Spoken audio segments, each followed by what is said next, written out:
Hi friends, welcome to Unlimited Foodies. நான் சூரியகலா விஸ்வநாதன் பேசுறேன். இன்னைக்கு நம்ம பார்க்க போற ரெசிபி வந்து தட்டை. எங்க ஊர்ல வந்து எல்லடன்னு சொல்லுவாங்க.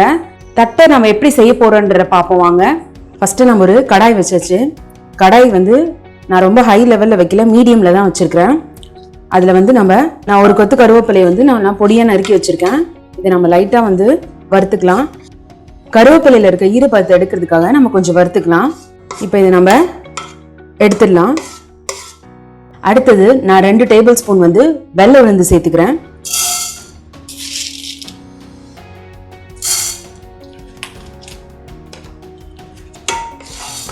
இதை நல்லா நம்ம வந்து கொஞ்சம் பொன்னிறமா வறுத்து எடுத்துக்கணும்.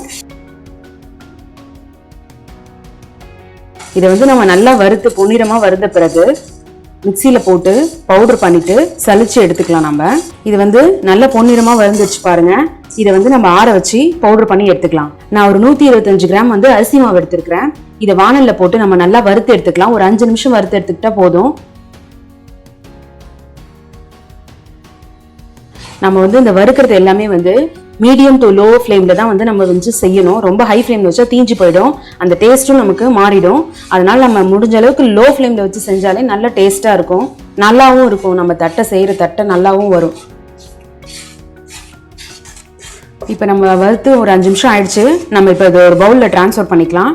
இப்போ நம்ம மிக்சியில வந்து வறுத்து வச்ச வெள்ளை உளுந்தையும் அது கூட 1 டேபிள் ஸ்பூன் வந்து பொட்டுக்கடலையும் போட்டு நல்லா பவுடர் பண்ணி எடுத்துக்கலாம். இப்போ நம்ம மிக்சியில பவுடர் பண்ணியாச்சு. இப்போ நம்ம வந்து இதை வந்து நம்ம சலிச்சு எடுத்துக்க போறோம். இப்போ நம்ம ஏற்கனவே வந்து அரிசி மாவை வறுத்து நம்ம எடுத்து வச்சிருக்கோம். கூட நம்ம உளுந்தும் பொட்டுக்கல்லையும் வறுத்து மிக்சியில பவுடர் பண்ணியிருக்கோம். இதை வந்து நம்ம சலிச்சு எடுத்துக்க போறோம்.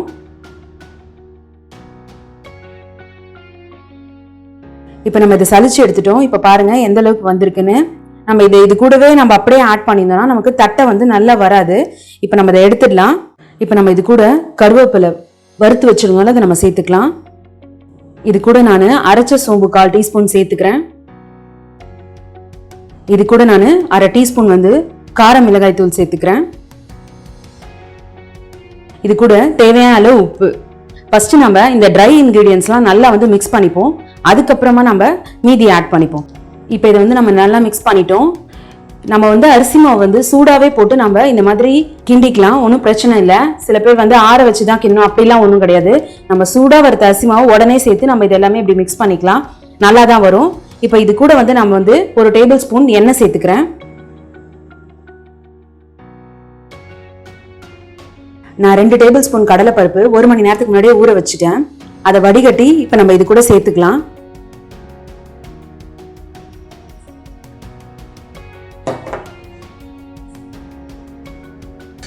கடலைப்பருப்பை வந்து நம்ம ஊற வச்சு தான் போடணும். நம்ம அப்படியே போட்டோம்னா அந்த கிறிஸ்பினஸ் கிடைக்காது நமக்கு.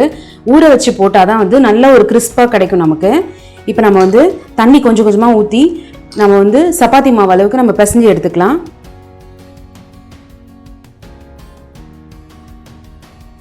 இப்போ நம்ம மாவு வந்து இந்த அளவுக்கு பிசைஞ்சாச்சு. நம்ம இப்போ எப்படி வந்து தட்டையை வந்து தட்டுறதுன்றதை பார்ப்போம். நான் இப்போ இந்த மாதிரி ஒரு பாலித்தீன் ஷீட் எடுத்திருக்கேன். அதுக்கு முன்னாடி நம்ம இதில் வந்து எண்ணெயை வந்து நல்லா அப்ளை பண்ணிக்கலாம். அப்போதான் வந்து நமக்கு ஒட்டாத வரும். 2 பக்கமும் நம்ம தடவிக்கணும்.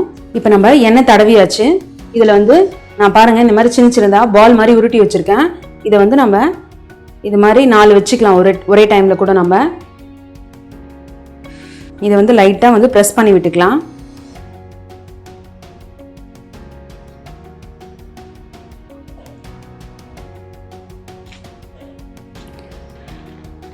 இப்போ நம்ம ப்ரெஸ் பண்ணி வச்சாச்சு. இப்போ இதை நம்ம க்ளோஸ் பண்ணிட்டு இது மாதிரி நம்ம ஃப்ளாட்டாக இருக்கிற ஒரு கிண்ணத்தை எடுத்து அது மேலே வச்சு நம்ம தட்டலாம். ஃப்ளாட்டான ஒரு இதை வச்சு நம்ம கிண்ணத்தை வச்சு அமுத்தணும்னா நல்லா வந்து நமக்கு தட்டை வந்து ஃப்ளாட்டாக வந்துடும்.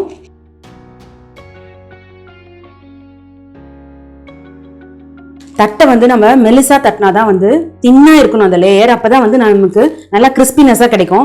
இப்போ பாத்தீங்கன்னா கடலைப்பருப்பு இருக்கிறதுனால ஒன்று ஈடும் தாழ்த்தியுமா இருக்கும். அந்த மாதிரி நம்ம வந்து லைட்டா கொஞ்சம் நடுவில் இப்படி ப்ரெஸ் பண்ணி விட்டுட்டு அதுக்கப்புறம் நம்ம இதை எடுத்து போட்டோம்னா கரெக்டா பர்ஃபெக்டா இருக்கும் தட்டை. இது மாதிரி நம்ம செய்யறதுனால நமக்கு டைமும் சேவ் ஆகும், நல்லா கிறிஸ்பினஸாகவும் வரும். நம்ம எவ்வளோ தின்னா போடுறோமோ அந்த அளவுக்கு வந்து கிறிஸ்பினஸாக இருக்கும். இப்போ வாங்க நம்ம இதே மாதிரி மீதி இதில் எல்லாமாவையும் செஞ்சுக்கலாம். இப்போ நம்ம தட்டையை எப்படி எண்ணெயில் போட்டு ஃப்ரை பண்ணலான்றதை பார்ப்போம். இப்போ நான் ஒரு கடாயில் எண்ணெய் ஊற்றிருக்கேன். எண்ணெய் வந்து நல்லா சூடாயிடுச்சு. நான் வந்து ஹை ஃப்ளேமில் வச்சு சூடு பண்ணல, எண்ணெயை மீடியம் ஃப்ளேமில் தான் வச்சுருக்கேன்.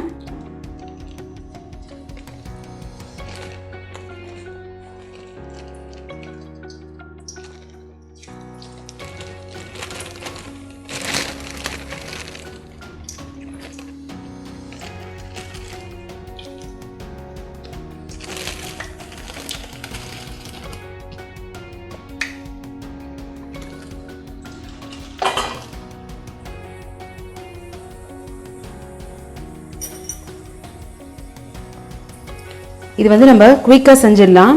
நம்ம கடலைப்பருப்பை மட்டும் முன்னாடியே நம்ம 1 மணி நேரத்துக்கு முன்னாடி ஊற வச்சா சீக்கிரமாக செஞ்சு கொடுத்துடலாம் பசங்க. நான் 125 கிராம் தான் மாவு போட்டிருக்கேன். அதுக்கே கிட்டத்தட்ட ஒரு 30 தட்டைக்கு மேலே நம்ம செஞ்சு எடுக்கலாம். பசங்களுக்கு வந்து ஈவினிங் ஸ்நாக்ஸாக இதை கொடுக்கலாம். இது வந்து ரொம்ப எல்லாருக்குமே பிடிச்ச ஸ்நாக்ஸ் இது. இதை வந்து நம்ம லைட்டாக மேலே இப்படி தட்டி விட்டாலே போதும், மேலே எழும்பும். இது வந்து நம்ம ரொம்ப ஹை ஃப்ளேமில் செஞ்சோன்னா அவுட்டர் லேயர் மட்டும் நல்லா வந்து கிறிஸ்பாக ஆகிடும். இப்போ தட்டை வந்து நல்லா வந்து மொறுமொறுன்னு வந்திருக்கு பாருங்க.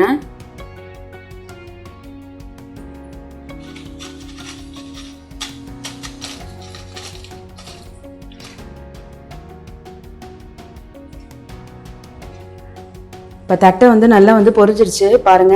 ஓரம் எல்லாமே வந்து நல்லா பொரிஞ்சு நல்லா கிறிஸ்பினஸாக இருக்குது. இதை வந்து நம்ம வந்து ஒரு ஏர்டைட் கண்டெய்னரில் போட்டு வச்சுக்கலாம். 15 நாள் வரைக்கும் நம்ம வச்சு சாப்பிடலாம். அந்த அளவுக்கு நல்ல கிறிஸ்பினஸாக இருக்கும் இது.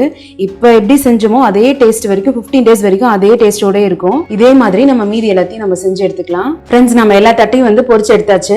இப்போ பாருங்க, நான் ஒன்று உடச்சி காமிக்கிறேன். எவ்வளோ நல்லா கிறிஸ்பினஸாக இருக்குது பாருங்க. நான் சொன்ன மாதிரியே ஓரங்கள்லாம் வந்து நம்ம நல்லா தட்டினோம்னா நல்லா கிறிஸ்பினஸாக இருக்கும். இதை வந்து நம்ம 125 கிராம் தான் நான் மாவு போட்டேன்.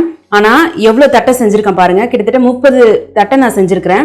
இதை வந்து நம்ம ஒரு ஏர்டைட் கண்டெய்னரில் போட்டு வச்சுக்கலாம். குழந்தையிலேருந்து பெரியவங்க எல்லாருக்குமே இது ரொம்ப பிடிச்ச ஒரு ஸ்நாக்ஸ் இது. இதை நம்ம வந்து ஈவினிங் ஸ்நாக்காக கூட செஞ்சு கொடுக்கலாம். இது வந்து ரொம்ப நேரம் ஆகாது. கடலைப்பருப்பு மட்டும் நம்ம முன்னாடியே ஊற வச்சுட்டோம்னா இதை நம்ம உடனே ஒரு 15 மினிட்ஸ்க்குள்ளே செஞ்சு கொடுத்துடலாம். இந்த தட்டை ரெசிபியை கண்டிப்பாக உங்கள் வீட்டில் ட்ரை பண்ணி பாருங்கள். ட்ரை பண்ணி பார்த்து கமெண்ட் பண்ணுங்க. இந்த வீடியோ பிடிச்சா லைக் பண்ணுங்க. உங்க ஃப்ரெண்ட்ஸ் அண்ட் ஃபேமிலிக்கு ஷேர் பண்ணுங்க. நம்ம அன்லிமிட்டட் ஃபுட்டீஸ்க்கு சப்ஸ்கிரைப் பண்ணுங்க. மறக்காம Instagram and Facebook page follow பண்ணுங்க. நம்ம சேனலை பார்க்குற புது வியூவர்ஸா இருந்தா சப்ஸ்கிரைப் பண்ணுங்க. பக்கத்துல இருக்க பெல் ஐகானை கிளிக் பண்ணிட்டு ஆல் இன் செலக்ட் பண்ணுங்க. Thank you friends.